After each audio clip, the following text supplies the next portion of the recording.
Guys, how you doing? Just thought I'd do a wee video, the first one of 2018. So, for any of the new guys that haven't obviously met me yet, I'm Patrick. So I've been meeting a lot of you on Monday and Tuesday. I just thought I'd do a quick video, just a sort of hello to everyone and Happy New Year and stuff like that.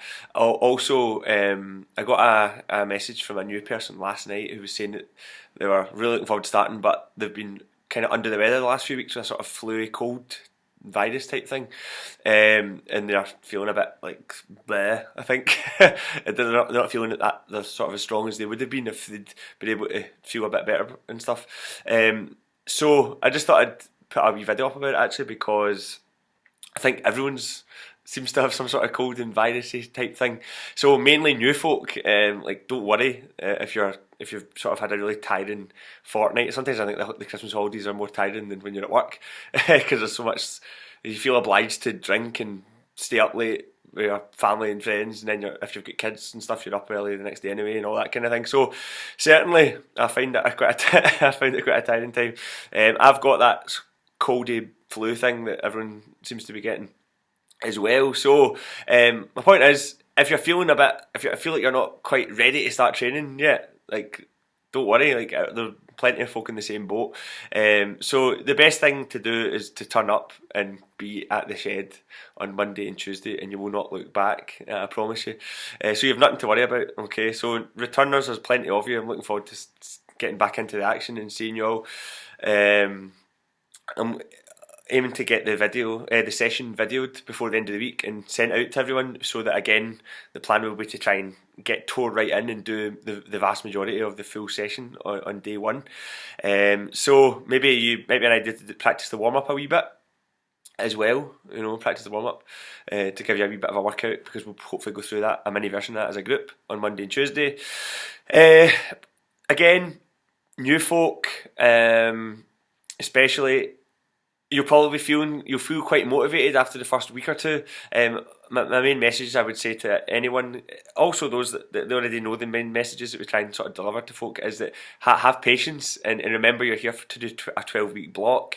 So in January, a lot of folk are so motivated because it's January, new year, new me, and all that kind of thing. But it's really going to your progress will be determined by what you do in March and February and April and all the months that precede January. So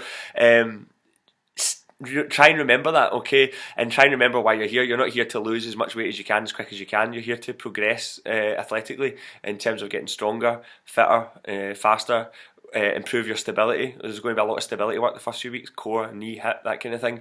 It's all about listening to the cues and trying to really get good at the movements, executing them properly. Returners, remember not to get complacent. There's no reason why these exercises should be easy. If you're finding them easy, it's because you're not doing them properly, not because you're super mega fit, because the top athletes in the world do this stuff periodically throughout the year, because it's important to always go back to basics, to refine things, because movement patterns, once they're synced in, it's quite easy for we sort of like snags to come into play, just from the general day-to-day life activities of life. Last few months I've neglected a lot of exercise, a lot of core work, just because of like busyness of like trying to get into having 3 kids under 3 and stuff.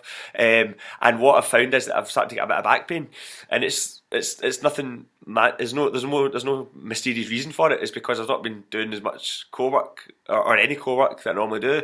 I've been spending a lot of time holding babies all hunched over, and it just takes its toll on your back. So that's something to remember, that this stuff that you're doing the first few weeks is really, really key.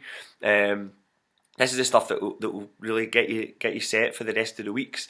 Remember not to monitor your progress by how you look and pinching your stomach every couple of nights to see if you've made any progress. So you need to look for other ways of monitoring your own progress, because it won't happen as quickly as that in terms of aesthetics and body fat and things like that.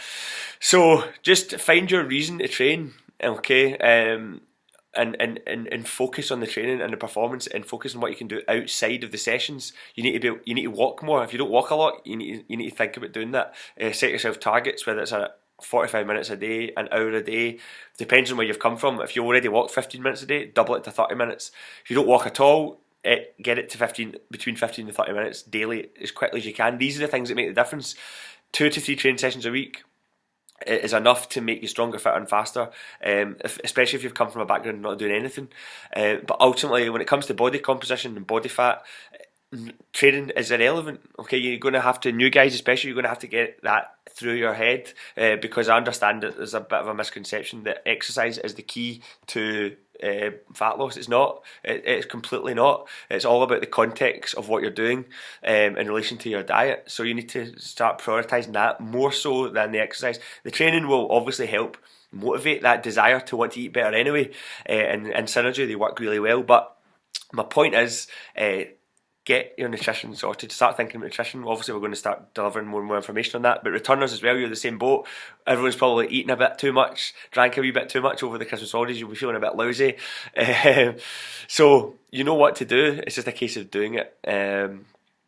And find other reasons to train, okay? Because what will happen is, if you don't find other reasons to train and all you're focusing on is whether or not you've lost any body fat, is it come the end of January, come week 3 or 4, you're like, oh, this isn't really working. I'm not noticing a change yet, and that'll make you think, it's not for me. This, I'll just go and do the 5-2 diet, or I'll just go and start taking some sort of magical cleansing juice that I've seen some fit looking girl on Instagram like going about, because that's why she looks like that.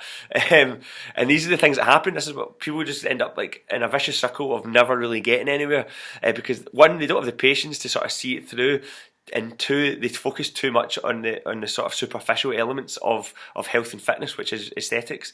Aesthetics are a byproduct of improvements elsewhere, okay, and they take longer.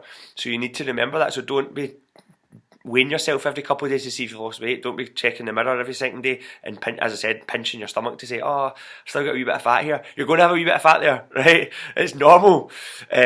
So just, I want you to, every time you start thinking about aesthetics, I want you to watch this video again, okay? I'm not saying aesthetics are irrelevant. I'm not saying that isn't a reason to train, but it shouldn't be the primary reason, because if it is, you'll never be satisfied, you'll never be happy, because you'll always find something else to scrutinise about your body. You can tell it's been on my mind recently, and I think it's becoming more and more important to deliver this message, not because I think that looking better and getting toned is not a decent reason. You want to feel, end of the day, if you want to feel good and you want to feel a bit better, like in your own skin, then that's great, like we all do. But I think it's more and more important that you try not to focus so much on this, because it's becoming more and more of a focus, maybe. Especially with the rise of Instagram. Now, don't get me wrong, I scrutinise myself, we all do. But my point is, my main focus isn't, I don't focus on aesthetics when I train. I train to think, right, how am I going to get stronger here? Is this going to help potentially allow me to jump a bit further, or is this going to help with my 100 metre time, or my 200 metre time, or my 400 metre time? These are the things I think about. Or what core work should I be doing that's going to reduce my back pain? Not what core work should I be doing that is going to help show my abs off more or something. Okay, so what my point is, that I understand there's a link, right? At the end of the day, training will help deliver a more desirable physique in your own head, if it's coupled with the right nutrition. But try to get out this mindset of how much do I weigh, how do I look, how do I compare to the people on Instagram. One, because most of the Instagram photos are probably filtered anyway, and two, most of them are 21 with no commitments and all the rest of it, and all they do is train and train and train and train and eat and eat and eat and eat and filter and filter and filter and filter. Anyway, I better go because the door's going, and I think that's Kathleen with the 3 kids and they're locked out. Right, so I'll see you soon. If you want to come to the seminar on Sunday, returners as well, you're welcome to. 10 o'clock at Redhurst. Catch you soon.